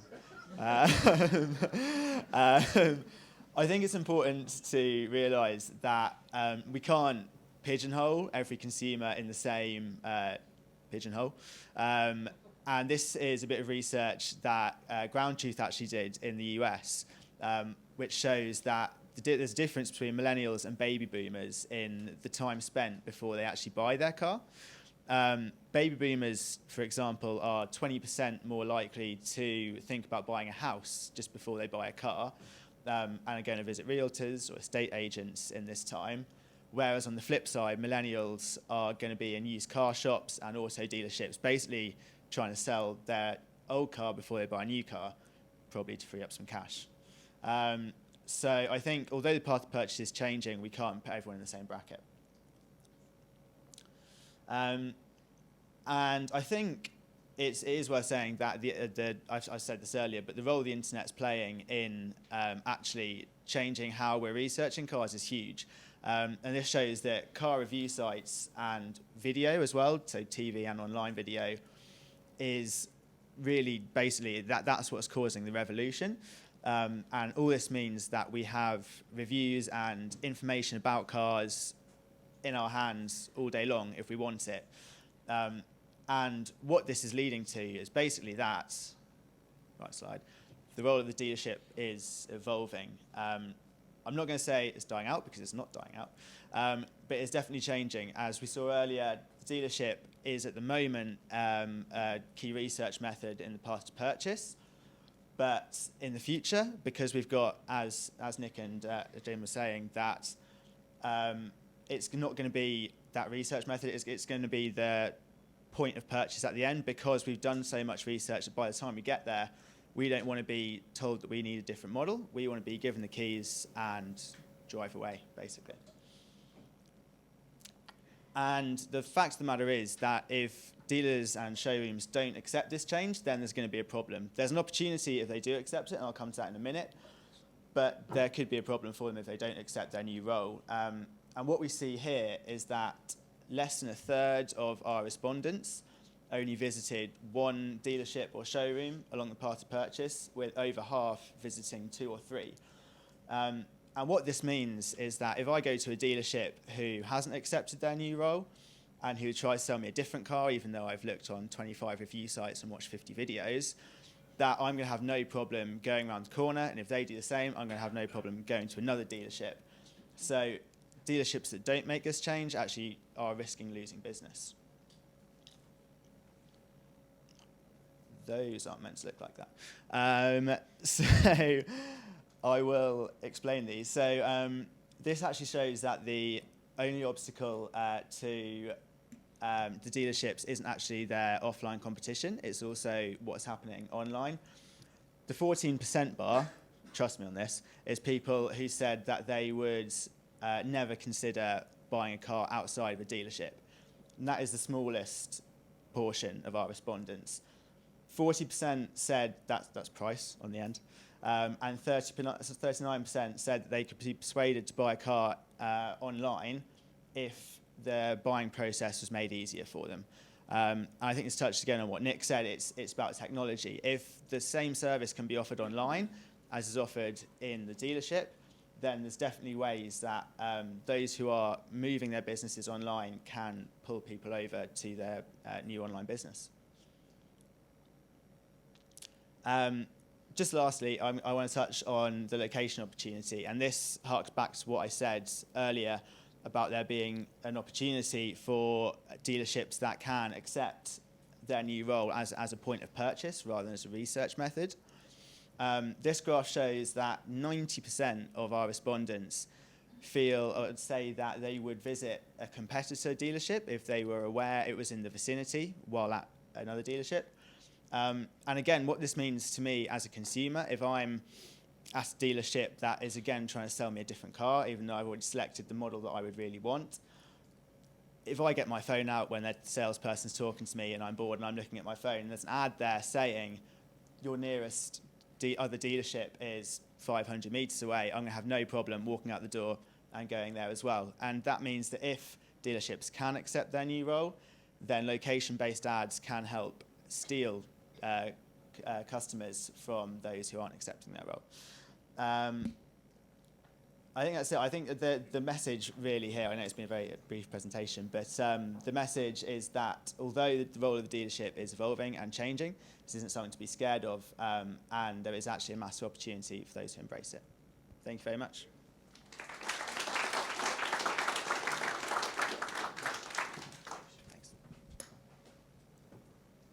Right, we're going to have a quick break, comfort break. Lou, there's if you want to have a quick drink, there's some drinks as well. So if we can make it sort of 10, 15 minutes max, do some networking, have a chat, and also please start thinking about your questions for the panel, as that's up next.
If you could start making your way back to your seats, please.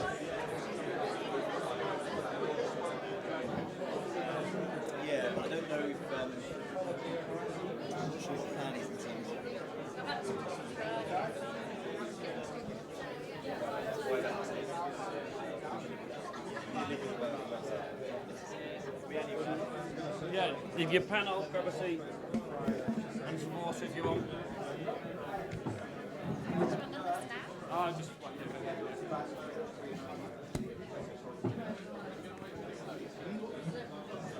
Right, that's the panel slide. Okay.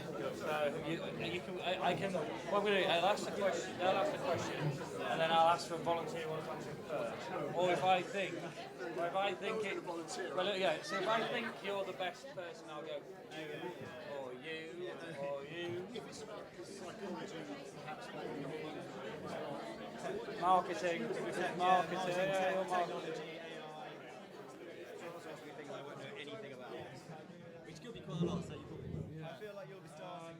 Yeah, you're in here. Yeah. And where's Tony? Tony.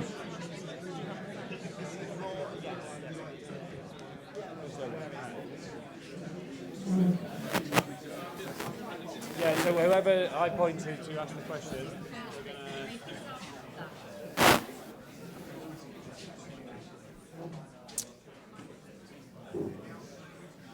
There's still some... Is everybody back in? Sorry, I'm Jim. Nice to meet you. Where do I put the clicker? So welcome back. Hopefully you found the first sessions useful.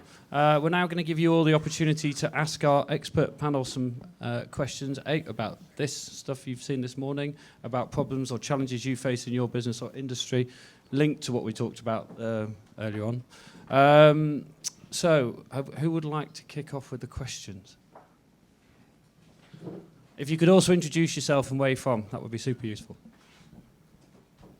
Hello, I'm Franz, I'm from BMW, and I have a question to the entire panel, basically. So, clear, customers want to buy online, so they are online savvy, they start researching online, they're going less to retailers.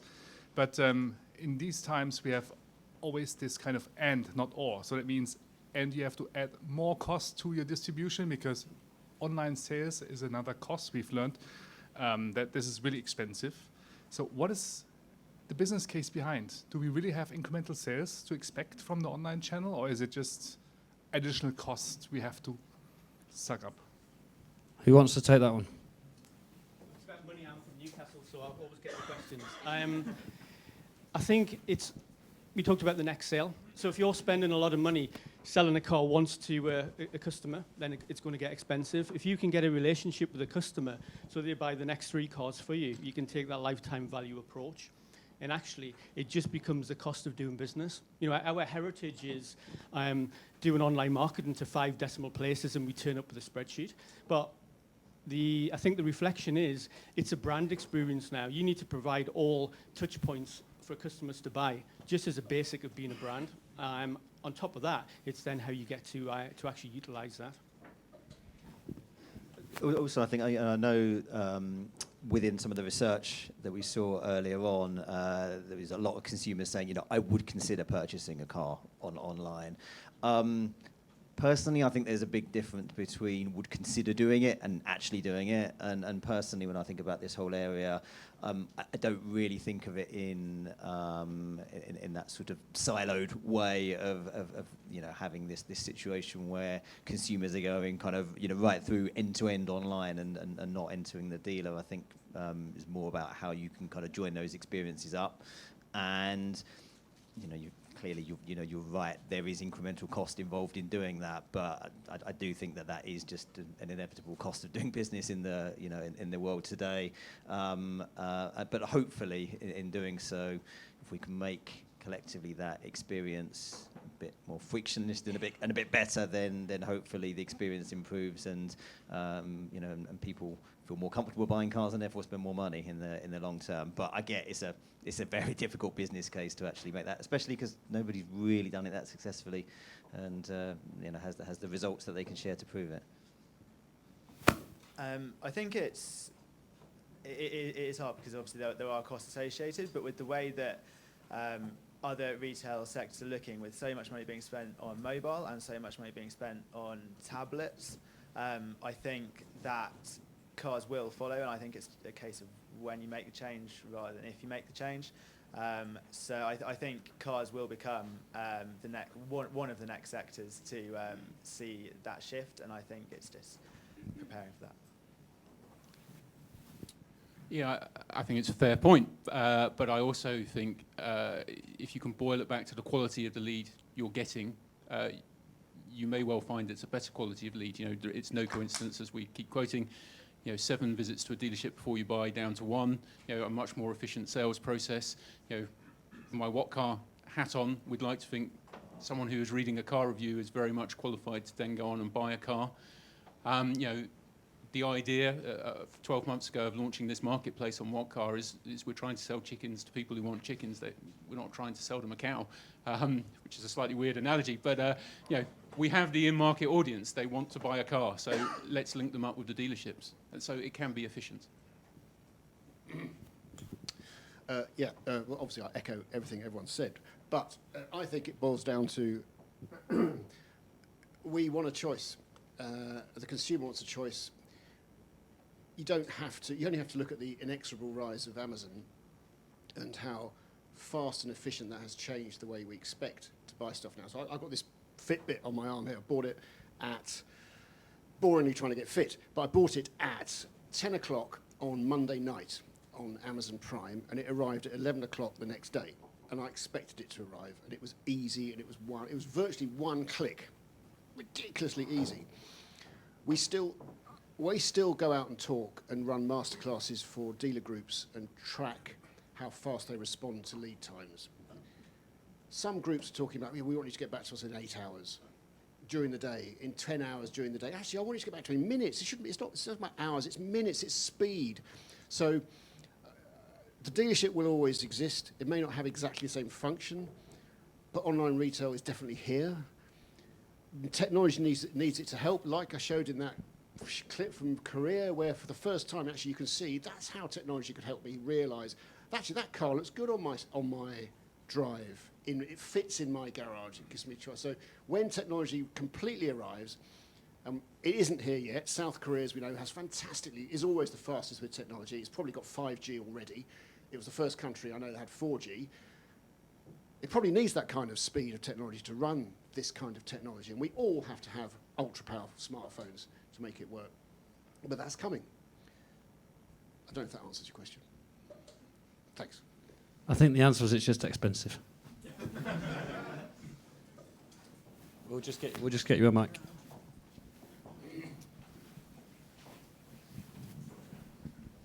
Hi, I'm Claire Andrews from Mazda. We've talked a lot about online. What do you think is the optimum offline experience to support the evolution of the online experience so the consumer has the best connected experience and journey? Is that aimed at anybody, or should we? Anyone? I'll take it. Nick. Yeah. I'll pass it on to you. Well, great question. What's the optimum offline experience? Everyone you'll hear talk about is seamless. Can you make it seamless? Can you give me? So I still think that Apple analogy of how do you qualify me? Not qualify. How do I clarify where you are in the journey? Because we will have done hours of research, and when I rock up, I'm sorry to repeat what I said, but I'm exhausted. How do you make it easy and quick for me? So how many of us in the room, as retailers, can say, when you rock up, I'm greeted by someone who has a tablet who says, actually, let me show you what you're looking at, and let's get you in that car. Let me qualify you in the car. Let me clarify, let's actually get you in that vehicle so you can play with technology that you're used to and actually start playing with it, as opposed to sitting in a desk opposite me with a computer screen with your back to me. And I know some retailers still do this and some don't, but it's make it simple, make it quick, make it easy. With ANPR, automated number plate recognition, example, on piston heads or on Auto Trader, you put your postcode in, it tells you who you are. Your postcode recognises you. If you've done a Partex guide, you could have put your reg in. And when you rock up at the dealership, how cool would it be that the ANPR recognises the car that's done the Partex? You drive in, you're greeted by name. When I park at Gatwick or Heathrow, I always pre-book. I get a little pathetic tingle when I turn up and it goes, "Hello, Nick," at the barrier. So it's just like, I feel pathetically important. And it's just those little things. So you rock up, you turn up at the dealership, it tells you where to park, which no one knows where to park at dealerships anymore, because it's always confusing. A signal goes to the salesperson because the ANPR has recognised you and says, "Mr. King's just rocked up, he's parked here, he was looking at this, go out and greet him." Someone greets him. That is bringing online and offline together, I think, as an idea. I have a view on that as well, and I think because that situation you just described would be fantastic. I do think that there are some interim steps that could probably be taken, and I'm saying this as a sort of a bit of a kind of naive person as well. I'm sure that there are operational complications that I won't necessarily be aware of. But if you take something like, as an analogy, something like sort of high street retailing, clothing or something like that, the fact that I can sit there of an evening and say, actually, I'm thinking about buying some jeans. I would like to try on these 3 pairs of jeans tomorrow lunchtime at that store near my office, and I'll be in a rush. So I can go and do that. I can arrive in the store. My jeans are there. I try them on. I decide which ones I want to buy, and I walk out with them. I don't see, from a naive perspective, why I shouldn't be able to do that when it comes to test driving a couple of cars. I mean, why can't I just put that information in, and then the next Saturday afternoon rock up at the dealership, and those 3 cars are ready for me, waiting for me to test drive, and I'll potentially buy the one that I'm interested in. That presumably is more just about joining up data sets.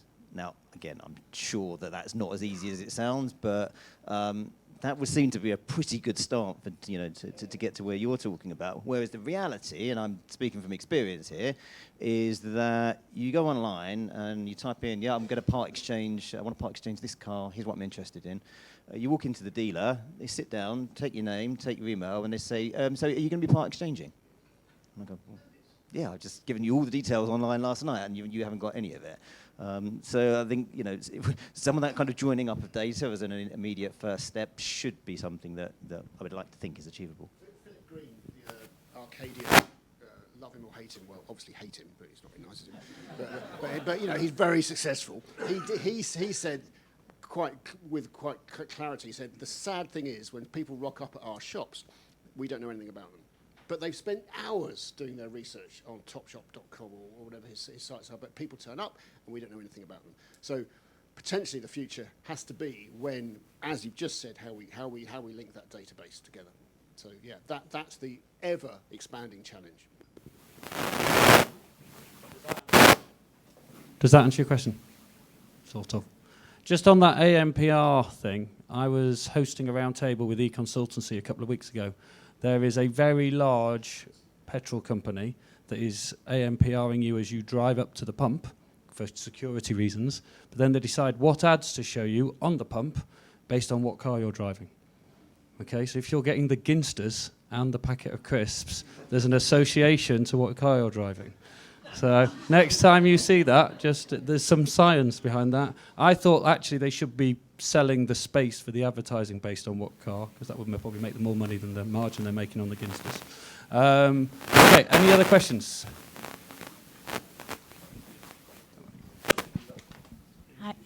Hi, Holly from CarWow.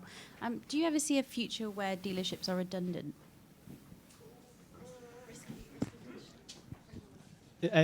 Simple, no, definitely not. Any reason why? Yeah. But I think it's the same answer almost to the last question as well, because we're not. If someone asks us to build a website, we say we're not building a website. We're building it's a multi-channel ecosystem. And actually, that's what's happening. All that's basically coming along is that digital is coming into the ecosystem. So instead of just having 1 or 1.5 routes to sale, you're going to have 4 or 5. And to do that, you need some technology, you need some attribution models, and you need a slightly different mindset. But the dealers is where people want to go. And I'm saying that as an online person as well. I guess I would say maybe, but perhaps not until autonomous vehicles are the norm. Let's just assume that happens for a second. I quite like the idea of, hey Alexa, can you bring round an Audi A3 and a BMW, whatever, this afternoon and pick up a latte on the way or something like that. That's a long way off, but I think maybe then the dealership could be redundant. I want to be controversial and say yes, but no. Just because I think there are always going to be people who want to buy cars online and who will become the first adopters of buying cars online. But as we saw earlier, you can't pigeonhole the whole population. There'll be people who want that experience of going in store, actually sitting in the car, which even if you get the most advanced VR, AR, AI, other acronyms, on your site, you cannot match actually going in and feeling it. So I'm going to say no. Yeah, I'm afraid I'm going to agree. A big no, particularly at the premium end of the market. Obviously, the dealership is a large part of the experience in that buying cycle. And then, of course, dealerships aren't just about selling new cars. There's used cars, there's aftermarket, there's servicing. I can see a world where the role of the dealership changes massively. It might be half the size, and there might be a service centre up the road on a cheaper bit of land, but the dealership will always be part of that process. No, I agree too. It's particularly with the used market, because you want to see what you're buying. Some people, of course, if you look at a bell curve, there's going to be some people who are just happy on outliers just to go, no, I don't care, I just want a black one or a green one, I don't care. But because there's so many variables in a used car that can be different, there's so many differences. With new, yes, you can see a market where I will just buy a new car online because I know what I'm getting. But for used, of course, not. And there are 37 million cars in the UK, all of which will at some point be sold. A ridiculous number, isn't it? Yeah. You ever wonder why it's so busy in England? From Southampton to the first 100 miles north of England, there are 30 million people living in a 100-mile space. No wonder you always queue around the M25. So anyway, it's a ridiculous analogy, but it's I'm afraid. I think I'm not afraid. They will exist.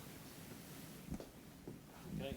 And I suppose along that same thing, this was a question somebody submitted in advance: is how can, I suppose this goes to dealers and OEMs, how can they create alternative store formats that delight the customers and also play a significant role in generating their digital revenue?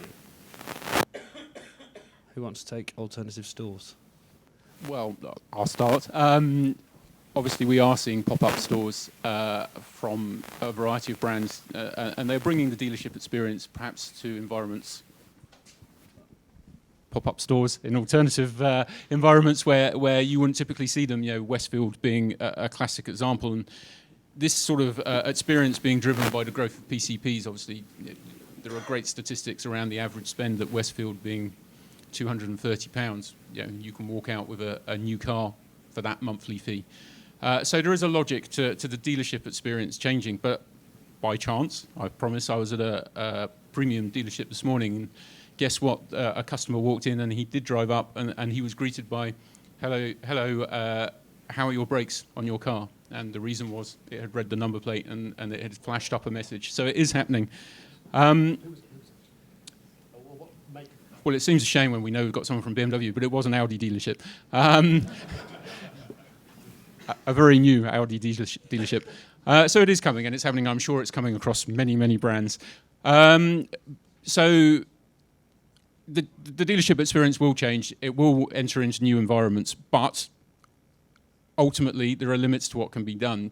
VR is fantastic, and I can see that playing a role. And already, again, there is a dealership in Piccadilly, same brand as I was talking about before. I think their statistic is it's 0.6 of a visit per sale, and that's because they are very much delivering the cars and doing this online experience well. But also, you can go in and you can test drive in a virtual environment. But speaking slightly as an enthusiast, and probably tainted by that, buying a car for a lot of people is not like buying a fridge, and it's quite an emotional experience. And I think if you take that emotional experience out of it, then the dealership role could diminish greatly. But for me, and I think for a lot of car buyers, you don't spend that amount of money and don't invest that amount of time, and you don't choose a brand without any emotional attachment to it, and the dealership has to be part of that. Yeah, we buy from people. We like people as human beings. We like people. So I was with a group up in in Newcastle last year, and they had a salesman there, and he's their most successful salesman. It was Toyota, and he's been in the business something like 30 years, man and boy. He's recognised by Toyota as just like the world's greatest Toyota salesman. He's just a really nice bloke, and people come back to him and they recommend him, and their children buy from him, and their grandchildren buy from him. And he's probably not a dying breed, because we do like to buy from individuals. We do like that personal service. And you're buying something of such value as well. That's the trouble. It will possibly evolve when we just lease cars, when we all just lease cars. Eventually, perhaps the more worrying statistic is there's less people learning to drive now. My other grandson, I showed you Ruben, who's the younger one, but my 18-year-old grandson, Ollie, of his 5 friends, he's the only one to have a driving licence. When he was 17, I've got to get a driving licence. When I was 17, it was a rite of passage to get a driving licence. Everyone wanted to get a driving licence. Now, people don't want to get a driving licence. Christ. If no one drives anymore, what does that do for our industry? Why doesn't he drive? Why don't his friends drive? Because they get an Uber. And they don't live in London, but they just get an Uber. So, potential. Another one. Anybody? You've already had one. You can have another one. Anybody else? Right. Okay, France. Your mic's just coming. Questions to Nick. You said we want to buy from people. So what is the sales executive role of the future? Not the retailer, but the sales executive. Is it more the rocker angel, or is it more the volume-driven, commission-driven guy? What will you say? Good question. It's great that Simon's here as well, because you have your angels, and I've been into your stores, and they are brilliant. They don't hassle you. They just come and say, hello, do you want some information? Yeah, please. And what's lovely is you say, can I drive one, please? Yeah, they're outside now. Whereas you go into the traditional dealership, and it's like, well, you've got to book an appointment. Oh, no, sorry, he's off. He's having his lunch. People have their lunch. That phrase, he's having his lunch. Today, in 2017, they're shut because they're having their lunch. Anyway, so I'm ranting on something else. But that does happen still, amazingly. What was the question? Sorry, yeah. Yes, it's empathy. It's being, you don't have to be the expert, because we're all experts now. We research for hours. We can find anything out we want. We can look at reviews. We can look at ratings. We can watch videos. When I rock up, you need to know your product, but you need to treat me with empathy, which is exactly what an angel does. So Arnold Clark in Scotland have product geniuses. I know other groups have them too. And the product geniuses, as they say, are genius. They're not paid on the commission. They're not meant to sell, but of course they do, because they're enthusiasts. They're enthusiasts. They just talk with enthusiasm about the product, and you get into it as a consumer. So, yeah, empathy, I think. I've got another sort of question that came in advance, is with the cost, who's got an iPhone 10? Anybody guess how much they cost a month? Well, you can actually get a car now cheaper than an iPhone 10 contract, okay? So I suppose the question is, when's the change in ownership or purchasing of cars actually going to pivot? And what's that going to do to the industry? Who wants to take that one?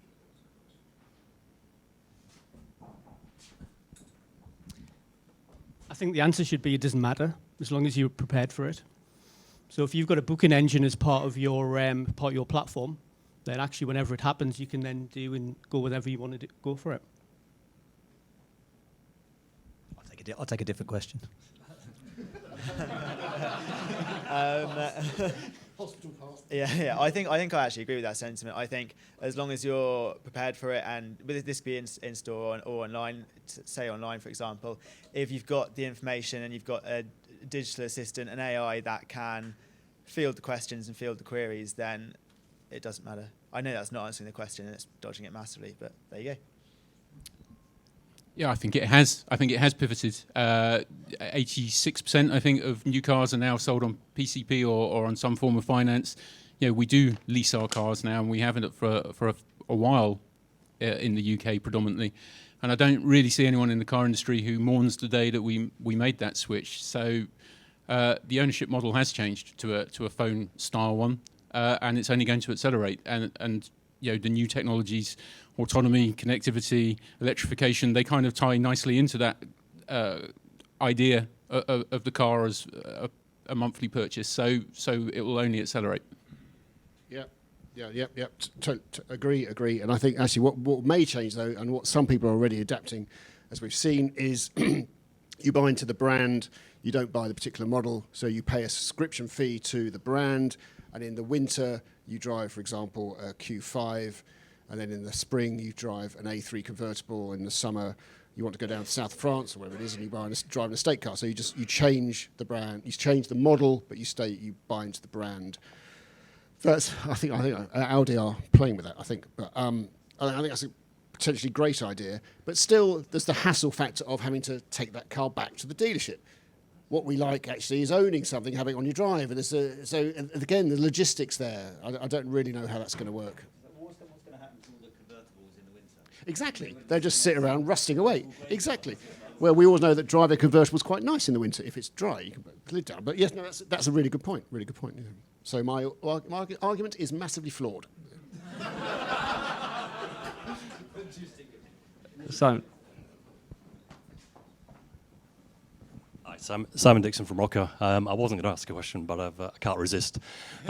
Just from my point of view, the first part of the presentation, or the information we saw, completely agree. There was so much data there about how things are changing and examples of how we're doing things differently today in our world, not just in car buying. And interestingly as well is we all know that the high street is suffering from exactly the same issues. It's not just car dealerships getting less visitors, it's Next, it's clothing retailers, it's all of the retailers having the same problem. And what they're doing is heavily switching to online. So their customers are still shopping with them, their businesses are growing, but the mix of it is changing. So I guess I've got a challenge or a question, maybe both for the panelists. So it feels a bit of a cop-out then when we're not saying our expectations shouldn't be higher with this. Our expectations of people moving online, it's happening. Whether we don't feel it's going to happen in cars, it is happening. I can tell you. And I can back up data that will prove the points of saying why it's changing. So I guess the panel, why is the cop-out that we're not expecting more? I think this is unfortunately an industry thing. We should be expecting more change. You look like you're ready to say that.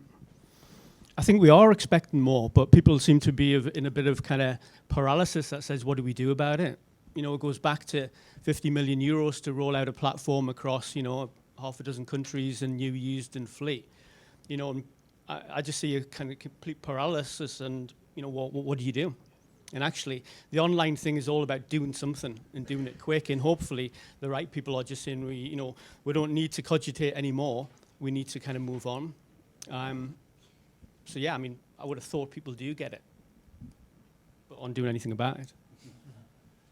Yeah, I'd agree. I think I'm certainly not saying that change isn't happening, but I do think it will take quite a long time. I think particularly for this sector, I mean, obviously everyone kind of has talked and knows about the buying of a car is a very different experience to the buying of most things on the high street, and the implications of getting it wrong are completely different from the implications of buying the wrong pair of trainers or something like that. So I think there's a lot more time in this sector than there is in other categories, but yeah, it will come eventually for sure.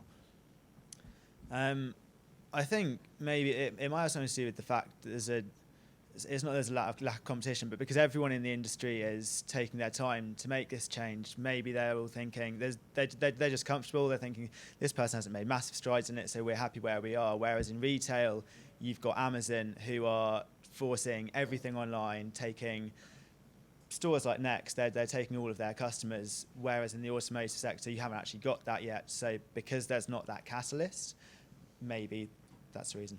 It's a hypothesis. I agree. There is an inertia. I think the car industry is a slow mover, and I think there are countless examples of the car industry being slow to adapt. I think there is an issue back to this emotive side of buying a car. not just the personal emotion, but also the fact that everyone has an opinion on a car. I have a team of expert testers, but I bet you everyone in this room would tell me why they're wrong rather than why they're right. And a lot of online purchasing is, I believe, driven by getting that sort of arm around your shoulder of opinion from either expert reviewers or people who've already bought the product. I don't think the car purchase is quite as simple as the shirt purchase from Next. And then it's the complexity. I think something that holds the car industry back is the complexity of what it's trying to sell. And I hope that it can adapt and learn and change that. And actually some of the new regulations might help with that, particularly around emissions testing. Now that the manufacturers have to emissions test every option on their vehicle, hopefully it will mean we'll get less options. But in my job, there are cars that I have to try and explain to my readers that you should buy that car, but only buy it if you get the adaptive suspension, because then it becomes, rather than a good car, it becomes a great car, and on and on and on. It's not a simple path, and until it becomes a simple path, then you're putting barriers in the way of online purchase. Well, fantastic answer. I can't add any more other than to say, with the greatest respect, you are an innovator, so you see this. You're pushing. You've always pushed the envelope, so you see this, and it's blindingly obvious to you, perhaps because you're an innovator. But yeah, of all the restrictions that Jim's just said, that's possibly why there's some inertia. The variables, there's too many variables. New car, you can see it. Used car, much more difficult. But yeah, it will come. Technology's going to help. Yeah. It creates a good opportunity. You guys in Carwow, that should be the example. I think we've got one there for Paul, which we'll take in a sec. But I also think every dealer group and every OEM was invited to this event. What's interesting is the ones who've got the problem aren't here, all right, because they're not even thinking about it potentially. All right, so that in itself is interesting. So, which we were talking about in the break. So Paul's got a question. Paul's works. I'll give you your plug now. So Paul provided us with our digital screens. So and our partners, and actually was the person behind the digital signage on the lorries as well. Thin lorries, not just lorries. Yeah. So and that was purely by coincidence. So that happened. So sorry. Yeah, no, I've got a question for the panel. As experts in this area, if you assume that you were taking over a car dealership of, say, 20 outlets, what were the two things that you would prioritise that you would do immediately to try and get over all the issues that we've heard this afternoon and all the opportunities that we've heard of as well? Who wants to take that first? Two things to win today. If you're taking over a dealership of 20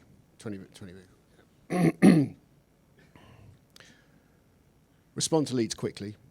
Because what your forecourt has less people on than it used to do. In fact, I was with a large BMW group, and speaking to the MD and their team, they had about 300 vehicles on the forecourt, and we just said there are less people don't come on the forecourt anymore. They're on your website, and we got up and we looked out the window on the first floor at this sea of cars with nobody there. It was a Monday afternoon, and then we went online and said, how many people are actually looking at your cars now? We went, blimey, there's thousands, hundreds of thousands looking at. Actually, they're not physically there, but they're remotely there. So what's your digital forecourt looking like? Have you got loads of pictures? Have you got brilliant quality? Have all your cars got fantastic pictures? Have you got videos? Are the descriptions right? Is the price to the average market price? So much you could do quickly. I'm sorry, that's not two things, that's about 9. But I would make my digital forecourt, I would prioritise my work on my digital forecourt straight away, because that's where my audience is now. I think put the customer in control, which sounds slightly basic and simple, but the biggest learning, one of the biggest learnings I've seen from the 12 months of What Car being in this marketplace, is that the customer wants to feel in control, and I think the dealerships and the OEMs to some degree, obviously they want to be in control. But if you make the customer feel that they're in control of this process, they are much more engaged and much more willing to be sold to. And really, the simplest way of putting that is this switch from salespeople to geniuses. Working with them, being empathetic, a bigger word than I would have used, but I'm learning. Work with the customer, put them in control, let them dictate the terms, because when they arrive, they will be in a position to dictate the terms. And then the other thing, and it sounds a bit pathetic to say this, because it's certainly not new and it's certainly not at the cutting edge of digital, but it's about customer service. We have a helpline for our readers when they're trying to buy a car. And actually, it's myself, our editor, or our road test team that answers that phone. And I think people expect to come through to a call center and be provided with one of the free stock answers. And not so much in my case, but with the other guys, they get an expert who's driven the car, who's compared it on the same road, same time, all the usual stuff, to its rivals. They can talk through that car in immense detail. But what surprises the person on the other end of the phone is that, first of all, they're being listened to, and secondly, they're getting answers to their questions, which are both helpful and informed. And you can labour the point, but it's basic customer service and expertise. I think the first thing I do links back to the first point you actually made to start my answer, but is adopt the Apple approach that Nick spoke about earlier. So when a consumer comes in and you're actually face-to-face with them, ask them if they know what they want or if they need help. And if they know what they want, great, help them out, send them on their way, don't piss them off. And then the second thing, I think, again, as Nick said, the digital forecourt's huge now. I would build an AI. I can't build an AI, but I'd learn how to build an AI to field enough questions online and give enough information online to those consumers who aren't actually at the dealership anymore, that makes them feel comfortable and makes them feel like they're getting the information that they need.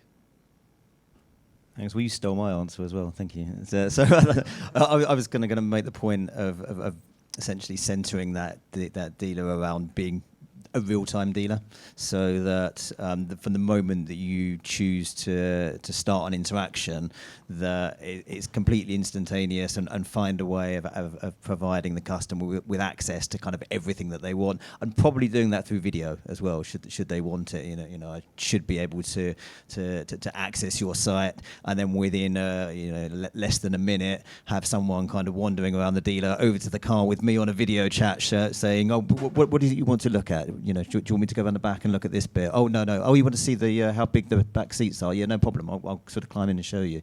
And so center that whole dealer around providing real-time experience, which is kind of what we're all becoming used to expecting. So I think my quick win would be ask anybody who comes in for a test drive if they've been on YouTube before, because I think that completely changes the nature. And we see people, who spend 20 million quid on a dealership and don't actually ask that question. So that would be a really easy, quick win. I probably wouldn't spend 50 million quid on Salesforce and spend an extra years working out how to use it. I think assuming that I could transact online, the first thing I would do is set up a call center.